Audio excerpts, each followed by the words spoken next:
नमस्कार दोस्तों, आज मैं आपको बताने वाला हूं कि हम लोग शिपिंग इंस्ट्रक्शन कैसे बनाएंगे और किस तरीके से हमें ये जो डिटेल्स हैं वो मिलेंगी, कहां-कहां से डिटेल्स मिलेंगी और शिपिंग इंस्ट्रक्शन बनाने के लिए हमें क्या-क्या चीज़ों की ज़रूरत पड़ेगी, जिससे हमारा शिपिंग इंस्ट्रक्शन मतलब बीएल ड्राफ्ट के लिए एक टेम्पलेट जो है वो कंप्लीट हो पाए।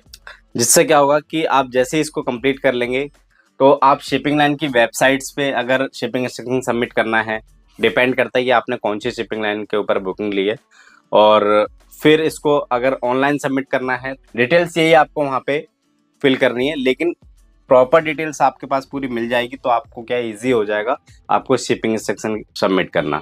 ठीक है, जब आप शिपिंग इंस्ट्रक्शन शिपिंग लाइन में सबमिट कर देते हैं, तो आपको बीएल ड्राफ्ट मिलता है जो कि बिल ऑफ लेडिंग की एक फर्स्ट प्रिंट कॉपी होती है, जिसमें कोई भी अगर करेक्शन है तो आप उसमें अमेंड करा सकते हैं। बिल ऑफ लेडिंग में वो अमेंड नहीं होता जब फाइनल बिल ऑफ लेडिंग बन जाता है तब। तो इसीलिए मैं ये वीडियो कवर कर रहा हूँ जिससे आप प्रॉपर वे में आप ये जो बीएल का फर्स्ट प्रिंट का शिपिंग इंस्ट्रक्शन है वो आप इजीली बना लें। तो वीडियो शुरू करने से पहले मैं आपको बता देना चाहता हूँ, अगर आप चैनल पे नए हैं, चैनल को सब्सक्राइब कर लीजिए। नीचे सफेद कलर का सब्सक्राइब का बटन देख रहे हैं, उस पर सिर्फ क्लिक करना है, देन सब्सक्राइब हो जाएगा। और आप चाहते हैं कि मेरी वीडियो आपको सबसे पहले मिल पाए जैसे नई वीडियो डालूं, तो आप बेल आइकन को भी प्रेस कर सकते हैं और ऑल पे जाके क्लिक कर देंगे, तो आपको मेरी वीडियो सबसे पहले आपको मिल जाएगी। तो हम लोग सीधा अब आते हैं टॉपिक पे। तो इसमें दो चीजें हैं, आपको ये कई बार मैनुअल भी सबमिट करना पड़ता है और कई बार ऑनलाइन सबमिट करना पड़ता है।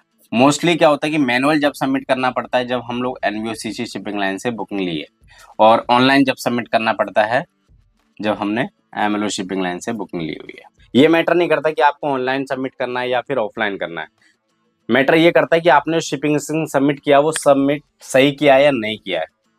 क्योंकि जब तक आप प्रॉपर डिटेल्स उसमें नहीं डालेंगे, जब तक शिपिंग लाइन आपको बीएल ड्राफ्ट की फर्स्ट प्रिंट कॉपी नहीं देगी। तो इसमें जो सबसे पहले हमें चीज़ें फिलअप करनी पड़ती हैं और क्या-क्या इसके लिए चाहिए वो मैं आपको बता देता हूँ। सबसे पहले आता है इसमें शिपर, कंसाइनी और नोटिफाई।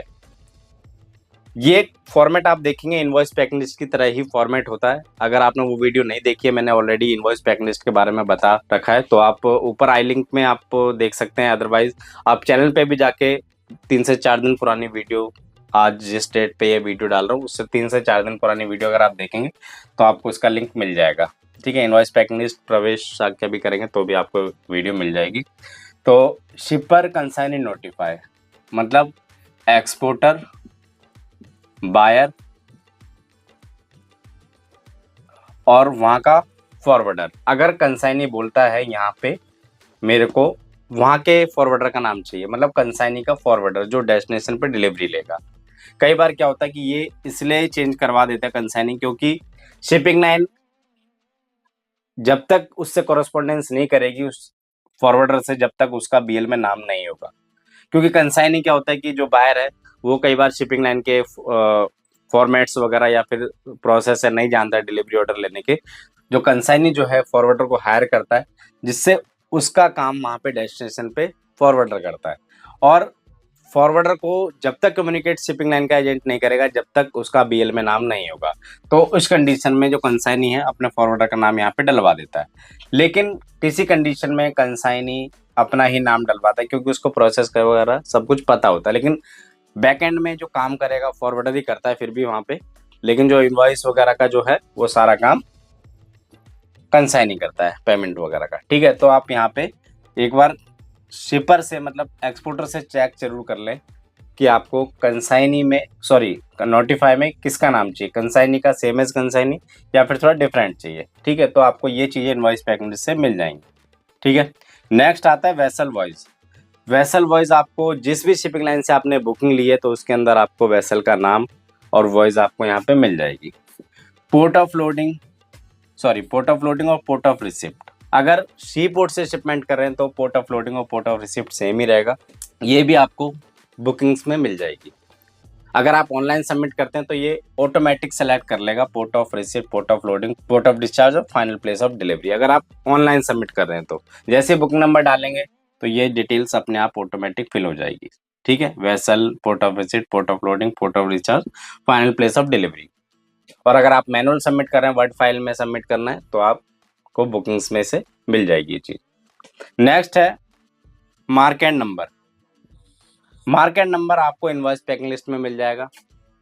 जो कि एक्सपोर्टर आपको शिपिंग बिल बनाने के लिए देता है। तो उसके अंदर आपको ये मार्केट नंबर आपको मिल जाएगा, या फिर यहाँ पे नंबरिंग भी डाल सकते हैं। कितने पैकेजेस हैं 1 2, जैसे जितने पैकेजेस 1 से लेकर 40 पैकेज हैं तो 0 1 2 40 पैकेजेस, इस तरीके से आप लिख सकते हैं। अगर शिपर मना भी करता है तो आप ये चीज़ लिख सकते हैं। कई बार क्या शिपिंग लाइन बोलती है मार्केट नंबर में भी कुछ डालना जरूरी है, तो आप इस तरीके से डाल सकते हैं। नेक्स्ट है डिस्क्रिप्शन में आपको कैसे डालना होता है। सबसे पहला जो पॉइंट होता है ये कि आपके जो शिपिंग बिल में पैकेजेस हैं वो कितने हैं। तो आपको यहाँ सबसे पहले एक टोटल लिख के वो पैकेजेस और इंग्लिश में उसका टाइप लिख देना है, ठीक है, पैकेजेस काउंट और उसका टाइप। नेक्स्ट है उस प्रोडक्ट का नाम, ठीक है। नेक्स्ट उसके नीचे एचएस कोड, एचएस कोड के नीचे अगर सीआई नेम है तो सीआई नेम, बैच नंबर है तो batch number, lot number mention है तो लॉट नंबर। ये कहाँ से मिलेगा, ये सारी चीज़ें आपको मिल जाएंगी इनवॉइस पैक लिस्ट में से। नेक्स्ट आता है इनवॉइस नंबर, इनवॉइस नंबर आपको इनवॉइस में से मिल जाएगा और फिर उसके आगे डेट।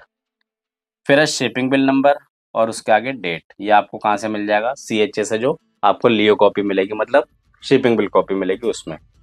उसके बाद नीचे अगर आपको फ्री टाइम दिया हुआ है शिपिंग लाइन ने तो वो फ्री टाइम आप यहाँ मेंशन कर सकते हैं, लेकिन किसी किसी कंडीशन में कोई कोई shipping line free time mention नहीं करती है, बट इंटरनली वो अपडेट होता है सिस्टम में, ठीक है। तो आप यहाँ पे कई बार मेंशन कर भी सकते हैं और नहीं कर सकते हैं।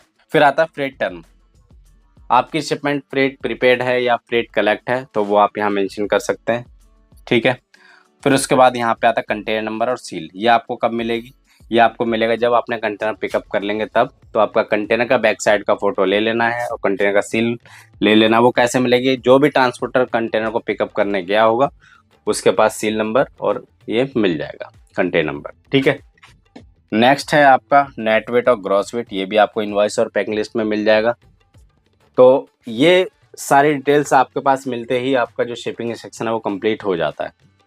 अब ये नहीं कि आपको इसे सबमिट कब करना है, इसको सबमिट जैसे ही आपके पास ये डिटेल्स आ गई हैं तो आप सबमिट कर दीजिए। पहले सबमिट कर दोगे उससे कोई प्रॉब्लम नहीं है, लेकिन अगर आप उसके एसआई कट ऑफ के टाइमिंग के बाद सबमिट करते हैं तो आपको प्रॉब्लम हो सकती है। इसमें लेट एसआई फाइलिंग चार्जेस भी आपको लग सकता है, तो आपको इस चीज़ का ध्यान रखना है, ठीक है। तो आपको समझ आ गया होगा। इसके अलावा कोई क्वेश्चन होगा आप मेरे को कमेंट बॉक्स में बता सकते हैं, कोशिश करूंगा नेक्स्ट वीडियो आपके कमेंट्स के ऊपर बनाऊं। और अभी तक आपने हमारा फ्रेट फॉरवर्डिंग कोर्स परचेज नहीं किया है, जिसमें मैं शिपिंग इंस्ट्रक्शन सभी शिपिंग लाइन की वेबसाइट्स पे करके बता रहा हूँ, बुकिंग्स करके बता रहा हूँ, प्राइसिंग कैसे करना है, रेट्स कैसे लेना है शिपिंग लाइन, कोटेशन कैसे देना है शिपर को, एक्सपोर्टर को, इंपोर्टर को। तो सभी डॉक्यूमेंटेशन वर्क प्राइसिंग से लेके पूरा डॉक्यूमेंटेशन कंप्लीट, डेस्टिनेशन पे डिलीवरी कैसे मिलेगी, वहाँ पे डीओ रिक्वेस्ट कैसे करनी है, उसके लिए क्या क्या डॉक्यूमेंट चाहिए, एक्सपोर्ट में क्या क्या डॉक्यूमेंट चाहिए जब आप एक्सपोर्ट कर रहे होते तो एज अ फॉरवर्डर, सारा कुछ मैंने कोर्स के अंदर कवर किया हुआ है। अगर आप स्टूडेंट्स हैं तो भी आप इस कोर्स को कर सकते हैं और अपना करियर सेट कर सकते हैं इस इंटरनेशनल ट्रांसपोर्टेशन ट्रेड में, जिसे हम लोग फ्रेट फॉरवर्डिंग बोलते हैं। तो जो भी इंटरेस्टेड है, आपके कलीग को इंटरेस्टेड है, सोच रहे हैं कि किसी ट्रेड में जाना, तो आप इस ट्रेड के लिए उनको सजेस्ट कर सकते हैं। बहुत ही अच्छा ट्रेड है, अच्छा इनकम आप कर सकते हैं अगर आप फुल डॉक्यूमेंटेशन वगैरह सीख लेते हैं तो जो भी इंटरेस्टेड है डेस्कटॉप पे वेबसाइट देख रहे हैं वहाँ पे विजिट कर सकते हैं। मेरा पर्सनल नंबर है, वहाँ पे कॉल करके आप मेरे से डिटेल्स ले सकते हैं और ज्वाइन कर सकते हैं। तो इस वीडियो को हम लोग यहीं समाप्त करेंगे, मिलेंगे नेक्स्ट वीडियो में एक नए टॉपिक के साथ। तब तक के लिए धन्यवाद।